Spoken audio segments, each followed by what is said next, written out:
Halo sahabat pecinta anggrek, ini adalah video kedua, part 2 dari part pertama yang membahas kenapa setelah kita membeli anggrek kita tanam kemudian sering mati. Ya, di video sebelumnya sudah kita bahas 4 poin. Ya, kurang lebih ada 4 poin.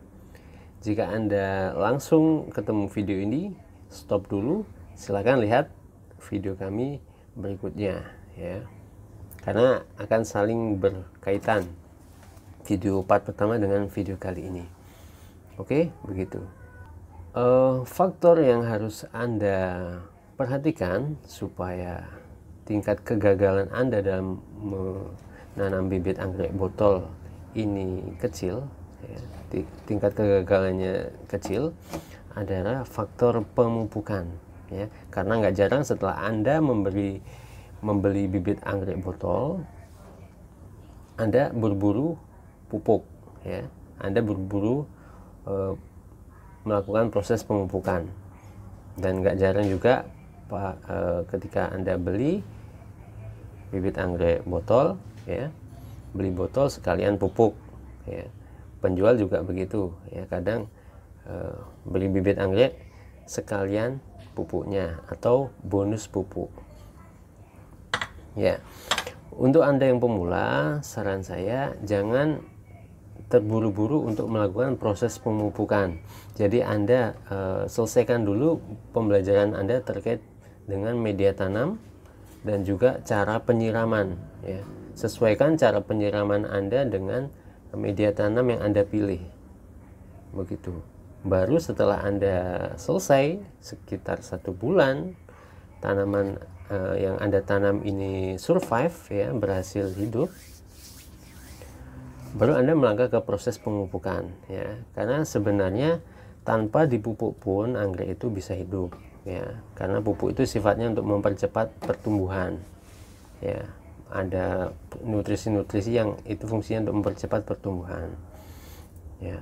Jadi Anda selesaikan dulu proses Anda belajar menyiram, kemudian Anda melangkah ke proses pemupukan, begitu.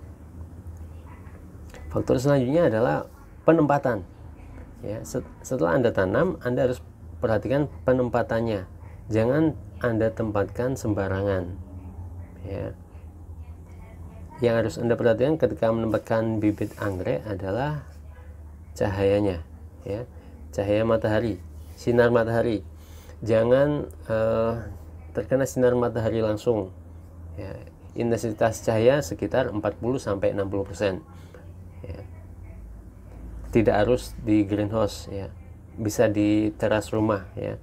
Karena ilmu yang kita bagikan bisa Anda praktekkan dimanapun. Ya, bisa Anda tanam di teras rumah atau belakang rumah, ya. Terserah. Yang penting intensitas cahaya 40-60% tidak terkena sinar matahari langsung. Karena kalau terlalu panas, bisa Anda siasati dengan memakai paranet atau apapun namanya, yang penting tidak terkena sinar matahari langsung. Yang kedua, terkait dengan air hujan, ya. Anda jangan tempatkan bibit anggrek Anda di tempat yang itu gampang terkena hujan, karena air hujan itu tidak kita ketahui jumlah, ya. Jumlahnya tidak terkontrol.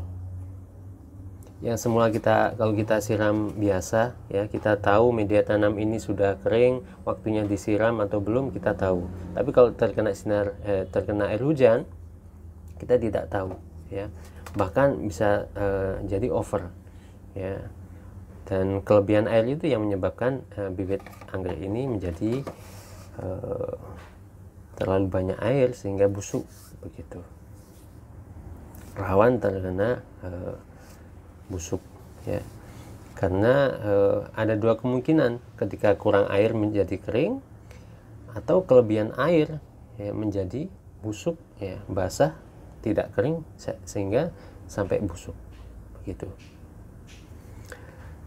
Untuk penempatan yang perlu Anda perhatikan selanjutnya adalah terkait dengan udara, ya. Anda harus tempatkan bibit anggrek yang sudah Anda tanam ini di udara yang mengalir, ya. Jangan Anda taruh di ruang tertutup, ya, karena udara yang mengalir itu membantu proses pengeringan ketika Anda setelah siram, dia terkena angin, terkena udara yang mengalir sehingga dia bisa kering. Kalau Anda taruh di ruang tertutup, maka airnya itu akan mengendap, ya, lama untuk pengeringannya. Anda harus perhatikan untuk penempatan 3 hal itu. Oke, demikian pembahasan kita tentang faktor-faktor yang itu menyebabkan kita sering gagal, ya. Kita sering gagal dalam menanam bibit anggrek botol. Kurang lebih ada 6 itu, ya. Kita hanya berbagi informasi yang pernah saya lakukan dalam proses penanaman bibit anggrek botol, kurang lebih seperti itu. Kalau ada yang ditambahkan, silahkan tulis di kolom komentar, ya. Kita sama-sama untuk berbagi ilmu dan pengalaman, ya. Dan jangan lupa takut, ya, jangan pernah takut untuk mencoba. Yang perlu kita perbaiki adalah diri kita sendiri, ya. Cara kita memilih bibitnya, kemudian cara kita menanam sudah betul atau bukan, ya, sudah betul atau belum, ya. Kemudian memilih media tanam sudah sesuai dengan tempat atau tidak, ya, sudah steril atau belum. Itu harus kita evaluasi, ya. Yang evaluasi diri kita sendiri, ya. Tidak perlu menyalahkan penjual, ya. Dan kita terus senantiasa belajar dan bertanya kepada orang yang sudah berhasil, ya. Untuk penyiraman juga Anda harus lebih perhatian lagi, ya. Jangan karena Anda punya selang yang begitu besar kemudian Anda siram setiap hari per hari 3 kali, jangan, ya. Jadi Anda harus perhatikan objek yang Anda tanam ini, ya. Begitu. Pemupukan juga seperti tadi, ya. Kemudian penempatan itu yang bisa kami sampaikan. Kira-kira ada kesalahan apa para pecinta anggrek yang sudah dilakukan, ya? Salah milih bibit, ya. Salah nanam, salah milih media, salah nyiram, ya, kebanyakan air, malas nyiram, atau mungkin bisa jadi karena kering, ya. Kemudian suka mupuk, buru-buru mupuk, itu juga kesalahan, ya. Silahkan komen di bawah, ya. Penempatan, ditempatkan sembarangan, ditaruh di lantai atas, kehujanan, ya. Silakan komen di bawah, ya. Kurang lebih itu video kita kali ini, semoga ada manfaatnya.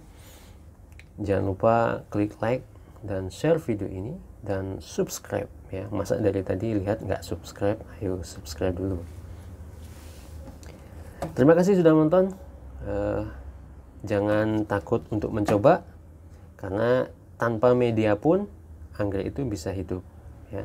Tanpa media tanam pun anggrek itu bisa hidup, kalaupun kita perhatian dan mau belajar untuk memperbaiki kesalahan kita, ya.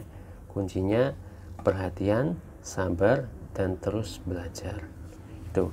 Terima kasih sudah menonton. Assalamualaikum warahmatullahi wabarakatuh.